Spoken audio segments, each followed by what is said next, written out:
doctors everywhere. It's really frustrating.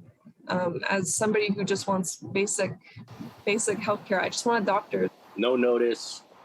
And then when I went onto Click Santé, it just said that I had no doctor. Montrealers are calling out for help, as many are left scrambling without a family doctor. Some physicians are moving over to private health care, forcing their patients back onto the government-run waitlist for a public family physician. After waiting for nearly 3 years to get a doctor, Jean-François Gravel finally got one. At his next visit, he was informed that he had a new doctor. And the next, there was a different one once again. 4 years later, that same doctor went private without notice.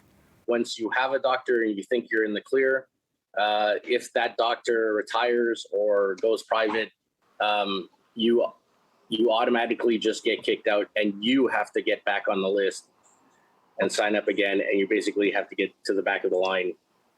So that's not right. I mean, if you've already waited, then you shouldn't have to wait again. The only solution is to have some degree of redundancy in the workforce, so that when somebody quits, retires, gets sick, goes on mat leave, you're not left scrambling. The problem now is that there are no replacements. Ma'ayan Shpayer has type 1 diabetes and waited for a family doctor for nearly 5 years before getting a call in February. Months later in May, her doctor went private. She was given 2 weeks' notice.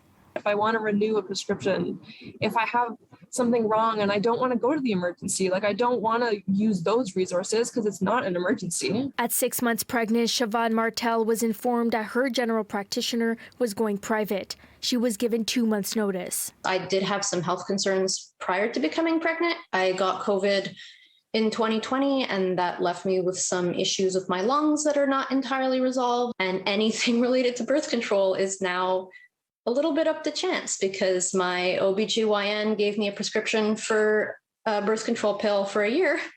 And then after that, it's have fun. I think what you're seeing is a consequence of a lot of different issues, but one of the big ones is the pandemic. I think the pandemic really broke a lot of people, and that's why you're seeing more people transitioning into the private sector and not being part of RAMQ anymore. In Montreal, Brittany Henriques, City News.